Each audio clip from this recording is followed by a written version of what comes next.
અને બે ભાઈઓ એ જગા પટેલની બે ભાઈઓ એક ગાડું પેલા ઘરે મોકલવા માટે ભરી લીધું અંધારામાં.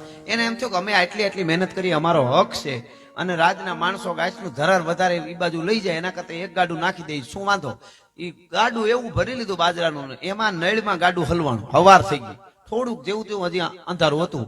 અને એમાં વેલા ગજાજી ગોહિલ દિશાએ જવા માટે નીકળેલા. કાળો ધાબળો માથે હિયાળા જેવું એટલે ઓલું ટાઈટ જેવું હોય છે, એટલે ઠાર પડતો હોય છે, એટલે ઓઢેલો નીકળેલા. અને આ બે ભાઈઓ એવી મહેનત કરે ને ગાડાને ધક્કા મારે, પણ ગાડું એક જ પૈડું ઓલું નીકળે નહીં. એક જણો વધારે ધક્કો મારવાળો હોય ને તો નીકળી જાય એવું. એમાં મને જોયા ગજાજી ગોહિલ ને અવાજ કર્યો, એ ભાઈ કોણ છો, અહીંયા આવો તો જરીક ધક્કો મારો. એટલે ગજાજી ગોહિલ પોતે ગયા, પાસે પૂગ્યા તા ખબર પડી કે મારો ભેરું અને મારો ખેડૂ આ જગો પટેલ, પણ એને એની મહેનત છે અને એટલી મહેનત કરે, કાળી મહેનત. એટલે એને એમ થયું કે એક ગાડું વેલું પુગાડી દઉં ભાગ પાડ્યા પેલા. પણ એને ખબર પડે કે હું પોતે એનો મહારાજ છું ને એનો મિત્ર સુધી ભોઠો પડશે, ખબર નથી પડવા દેવી. ધાબળો ઓઢો રાખ્યો, અંધારામાં ધક્કો મારી દીધો, ગાડું નીકળી ગયું. ગજાજી ગોહિલ એને ન્યા, જગા પટેલ એને ન્યા વયા ગયા. આ વાત કોઈ દી કોઈને મહારાજે કરેલી નહીં. ઈ વાત આજે પાછી યાદ આવી. જગા પટેલ અને ગજાજી ગોહિલના માણસોને વાંધો પડ્યો અને જગા પટેલે ગાડા જોડીને ગામમાંથી નીકળવાની તૈયારી કરી. તઈ મહારાજને યાદ આવ્યું. જગા પટેલને કયો વયા જાય એનો વાંધો નહીં, પણ મને મળી જાય. મળવા આવ્યા એટલે કીધું, કેમ ભાઈ તું મારો ખેડૂત છો અને હોનાના હાથ વાળો ખેડૂત છો, મને કમાઈને આવું દે, આવી ઉપજ લેશો અને તું વયો જા, અમારા માટે નુકસાન કહેવાય. ભાઈ કાંઈ ભૂલ થઈ હોય તો તું હું હજી સમજાવું મારા માણસોને, તને કોઈ દી કાંઈ નહીં કે. તો કે નહીં, આવા ધણી ધારાય જ નહીં. તમારા માણસો ગમે એ કહી જાય એમને આવીને એમ ન હાલે, અમારે હારો ધણી ધારવો. તો તું જરા કાંઈ આવો ને જગા પટેલ પાસે આવી કાનમાં કીધું, ધણી હારો ધારજે, ખૂબ સુખી થા એવી મારે માતાજીને મારી પ્રાર્થના છે. પણ એક કામ કરજે, ધણી એવો ધારજે કે ધણીનો બાજરો લઈને રાતના વેલા જાતા હો અને ગાડું નળમાં ખૂતે તો ધણી ધાબળો ઓઢીને ધક્કો મારવા આવે એવો ધણી ધારજે. આટલું તને કહું છું, બીજું કાંઈ મારે નથી કહું. સાહેબ આંખમાંથી આહુડાની ધાર જગા પટેલને થઈ. તમને કેમ ખબર કે હું પોતે હતો તે દી? બાપુ તમે કીધું નહીં કે મારો ખેડૂ ભોઠો પડે ને તો હું ભૂંડો લાગુ, મારો ખેડૂ ભોઠો પડે.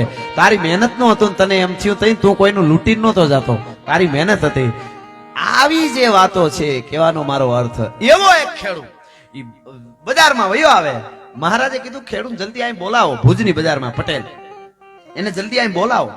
માણસો ફેરવીને બોલાવીને લઈ આવ્યા અને આવીને ઉભો રહ્યો. મહારાજ મને હાથો કરો, મહારાજ હું પટેલનો દીકરો, મહારાજ ધરતીના છાતીની માથે હળ હાંકીને પાતાળ સુધી હળ પુગાડી દઉં અને મહેનત કરીને ખાવા વાળો પટેલ છું. ખાનદાનીને માથે ડાગ બેહે તો મારા બાપ દાદીની પેઢીઓ લાજે, મને હાથો કરો, મને બચાવી લ્યો મહારાજ. કે પણ હું છે કે તમારા જે કારભારી હેઠ છે ને, અહીંના ગામના જે હેઠ છે ને, માનીતા છે તમારા, એને મને ખોટો પાડ્યો, મારા ઉપર કેસ કર્યો છે. આઝાદી પહેલાની વાત કરું છું. એમ તો કે હા, શું કર્યું એને? કે મને ખોટો પાડ્યો છે. 1000 રૂપિયા એના પાસેથી મેં લીધા હતા ઉસીના અમુક ટકા વ્યાજે, એ મેં પાછા ભરપાઈ કરી દીધી છે, મેં ભરી દીધા છે.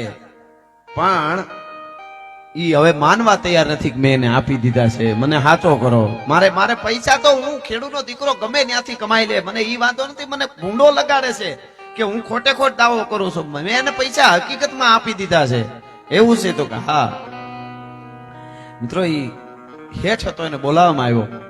કચેરી ભરાણી, રાજા બેઠા છે, આમો પટેલનો દીકરો ઉભો છે, આ બાજુ બોલો શેઠ આવીને ઉભો રહ્યો. ન્યાય તોડવાની વાત આવી, ચોપડો જોવામાં આવ્યો, ન્યાય જોવા વાળાને બોલાવ્યા. જે કેસ થયો તો એને જ્યાં જે જગ્યાએ કેસ થયો તો એમને અધિકારીઓને બોલાવવામાં આવ્યા ઈ વખતના. અને બધું જોયું, જોતા ચોપડામાં જોવે એટલે ક્યાંય પણ મતું મારેલ, સહી કરેલ નથી. કારણ 1000 રૂપિયા આપી દીધા છે.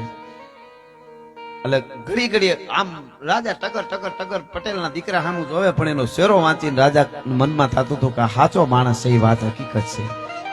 પણ કાયદો જે છે એ એના પક્ષમાં આજ નથી, એનો સમય નબળો હોય છે, એટલે કદાચ આવું હોય છે. સમયની વાત છે ને, એટલે કીધું કે ભાઈ તારો ક્યાંય પુરાવો નથી મળતો કે તે 1000 આપી દીધા. કે બાપુ મેં આપી દીધા છે, અને ઈ કહેતા હો તો હું પાછા આપી દઉં બીજા, પણ હકીકતમાં એટલું એને કહેવરાવી દો કે મેં આપી દીધા છે. મને મારી ખાનદાનીમાં ટીલી બેહે ઈ વાંધો છે કે નથી આપ્યા ને મેં કીધું કે મેં આપી દીધા, એવું હું કહું છું, એવી ટીલી બેહે ઈ વાંધો છે મને. એકવાર એને કહી દો કે આપી દીધા તો હું બીજા ગમે એમ કરીને કમાઈ લે. મારા બાવડામાં બળશે, હું ખેડૂનો દીકરો છું, પટેલનો દીકરો છું, કે પણ નહીં, નથી, ક્યાંય પુરાવા નથી મળતા. અને થાતા થાતા રોંઢા સુધી મિત્રો વાત હાલી. છેલ્લે રાજાને એમ થયું કે માણસ હાસો, પણ શું કરું? રાજા એવા ન્યાય વાળા હતા. અને સોપડો લઈને રાજા કે આમ જોવે, આમ જોવે, પાનામાં જોવે, ક્યાંય પણ સહી કરે. કોઈ હતું તો કે સાક્ષી? કે ના ના ના, કોઈ સાક્ષી નહોતું. બપોરનું ટાણું હતું.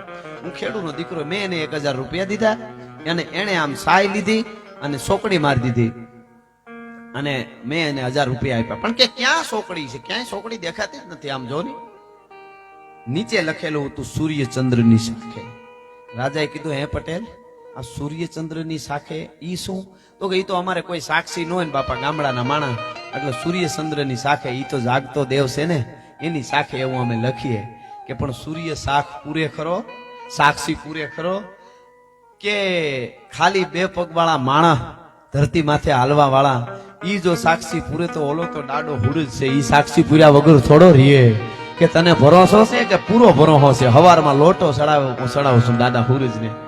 કે પણ ઈ થોડો અહીં કેવા આવે કે મહારાજ હવે ઈ તો સમય કામ કરે, પણ હું સાચો છું. મહારાજને થયું આ લાઈવ સોપડો લઈને મહારાજ આમ આથમ તો કચ્છની ધરતીનો સૂર્ય હતો, ત્યાં જઈ અને જે પાનામાં મિત્રો સોકડી મારેલી જે કેતો તો, જે પાનું લખેલું હતું રૂપિયા વાળું, ઈ પાનું સોપડામાંથી આમ બેવડું વાળી આમ કરીને આમ હુરજની સામે રાખ્યું ને, તા કાળો નહીં પણ પાનામાં કંઈક કરેલું હોય, કંઈક રમત કરી હોય એમ પાનામાં એક આમ ઓલા ખૂણેથી ઓલા ખૂણા સુધી અને ઓલે ખૂણેથી ઓલે ખૂણા સુધી ધોળો લીટો દેખાણો. એટલે ધોળો લીટો એ કેવો કે દાગ ન થઈ ગયો હોય, પાણીનું કંઈક કરેલો હુકાઈ ગયો હોય એમ હુરજ સામું જોયું એટલે દેખાણો. મહારાજ હેઠો આવીને કીધું કે આમાં કાંઈક કરેલું છે, આની અંદર સાય લાગેલી છે. વાણિયા શેઠ હાસુ બોલતે સાય કાઢી કેમ? અનવાણીઓ ધ્રુજવા મીડો. ખોટું હોય ને લાંબુ ન હાલે, હાચા ને ટકી રહેવું. હાચા જો હરેરી ન જાય ને તો ખોટાના ટાંગા ધ્રુજતા જોઈ નક્કી કરી લેવું. ઈ ભલે ને ગમે ત્યાં જાય એ ધ્રુજતા જો. વાણીઓ મીડો ધ્રુજવા, બાપુ મને માફ કરો, તને કાંઈ દંડ તો થાતો ઈ કરવામાં આવશે, બાકી નહીં કેનો તો ફૂળીએ ચડાવી દેવામાં આવશે.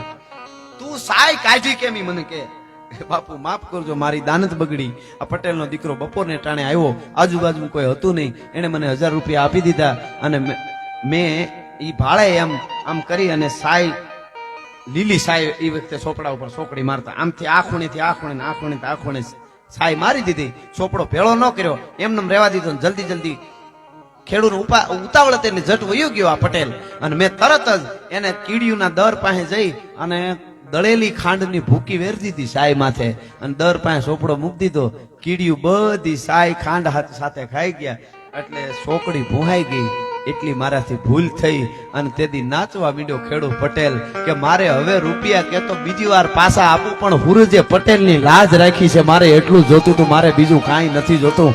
હળાહળ કળિયુગમાં દાડો હુરજ શાખ પૂરવા માટે તેથી કચ્છની ધરતીમાં આવ્યો તો. ઈ હુજાડ્યું હુરજે. ઘણાને મગજમાં વાત કદાચ ન બેહે કે ભાઈ હુરજ, ઈ તો હુરજમાં દેખાઈ ગયું ને, હુજાડ્યું હુરજે. અને મહારાજને એમ થયું, અને મહારાજે ઓને થાતો તો એ દંડ કર્યો ને પટેલને ઇનામ આપ્યું. આવી મિત્રો એક વાત નથી, ગામડે ગામડે આવી વાતો પડી છે ખાનદાનીની, પણ તમારા જેવા સાંભળતા રહે તો અમે આવી વાતો કાયમના માટે કરતા રહું. છેલ્લે ચારણ કન્યાની કવિતા કહીને પછી કસુમીનો રંગ. વાહ વાહ, કસુમીના રંગની જ ફરમાઈશ આવી, પણ પેલા ચારણ કન્યાની ફરમાઈશ દીકરી બહેનો પણ બેઠા છે, એટલા માટે 14 વર્ષની એક ચારણની દીકરી. અને તમે ગીરમાં આવતા હો તો તુલસી શામ, અને એની પાસે ખજૂરીનો નેહ છે. ખજૂરી બોલ્યો તો મને એક વચ્ચે વાત યાદ આવી ગઈ. ખજૂરીમાં અત્યારે આયરોના નેહડા છે, અમારા મિત્ર છે ત્યાં, મૂળું મામા બધા છે, ભગવાન મામા લાખીમાં છે, બહુ રોટલા ખવડાવે છે એમાં, અને એ મહેમાન ગતિ કરવા જેવા છે. એની આ વાત અત્યારે કરવાનું કારણ તમને કહું. એમને ત્યાં એક હરણી પાળેલી હતી, દીપડાએ 2 વર્ષ પહેલા મારી નાખી. 1.5 વર્ષ પહેલા 2 વર્ષ પહેલા દીપડાએ હરણી પાળેલી કેમ હતી? ભેહું સારતા હોય ગોવાળિયા, અને માને, એની માને કોકે માર નાખેલી દીપડાએ. એટલે બચલું જીડ્યું, પછી ઘેરે લેતા આવ્યા, દૂધ પાઈ મોટું કર્યું, પછી એ હરણી થઈ, પછી જંગલમાં વહી જાય પાછી, અને એમાં એ હરણી પછી બચલાને જન્મ આપ્યો. આ વાત જીવનમાં બેનું દીકરીનું ઉતારવા જેવી વાત છે. પ્રોગ્રામમાં લગભગ બસ બીજી ત્રીજી વાર આ વાત કરું છું. આ વાતો હકીકત, પ્રકૃતિ મને તમને શીખાડે કઈક શીખવું હોય તો. એ હરણી બચલાને જન્મ આપે બરોબર, મેં જો રમાડેલી ફોટા ને બધું મારી પાસે છે. એ હરણી બચલાને જન્મ આપે ને એટલે બચલું ધાવણું થતા જરાક મોટું થઈ જાય ને પછી ઘાસ ખાવા માંડે એવડું થઈ જાય ને, તો એને ધરાર મારી મારી ભગાડી ડોટું મારી અને જંગલમાં હરણાના ટોળામાં મૂકી આવે, પાછી પોતે વહી આવે. કારણ કે ઈ તો હવે આની જેવાય છે કે પહેલેથી નાનું બચ્ચું હતું ત્યાંથી. આ હકીકત સત્ય વાત તમને કરું છું. એ હરણી ટોળામાં પોતાના બચલાને મારે ને પાછું આવે ને તો ડોટું મારે, એવો દુશ્મન હોય એમ મારે, પણ આવવાનો દે નેહડામાં અને ટોળામાં મૂકી આવે. બીજું વરે પાછું વ્યાય વળી બચલું આવે, વળી એને ટોળામાં મૂકી આવે. એને દીપડે માર નાખી 2 વર્ષ પહેલા. એ 2-3 વેતર કે જે કાંઈ એ વ્યાણી અને એના બચલા આવ્યા, એ બચલાને ટોળામાં મૂકી આવ્યા. શીખવાનું ઈ છે, એક જંગલની હરણીને ખબર પડે આપણી પ્રકૃતિને આપણો ધર્મ તો વગડામાં ટોળામાં રહેવામાં છે, કોકના નેહડામાં હારી રહેવામાં, કોકના હાથનું દૂધ રોટલા ખાવામાં નથી. હરણીને ખબર પડે છે તો મારા દેશની માતો બહેનોને ખબર હોવી જોઈએ કે મારી દીકરીને કોની હારે મુકાય, મારા દીકરાને કોની હારે મુકાય, કઈ જગ્યાએ મુકાય. આ શીખવા જેવું છે કે નહીં? આ સત્ય વાત છે. મને વિચાર થાય કે કેટલો પરમાત્મા આને શીખાડતું, પ્રકૃતિ શીખાડ. હકીકતમાં કોકની જાવ તો પૂછજો, એ હરણી પોતાના બચલાને ટોળામાં ધરાર કે આ આપણી પ્રકૃતિ વગડામાં ફરવામાં છે, નેહડામાં આ માણસો સાથે રહેવાની નથી. હું તો એક મજબૂર હતી કે નાનું બચલું હતું ને મને પાડ્યું છે, તમારે આયા નહીં.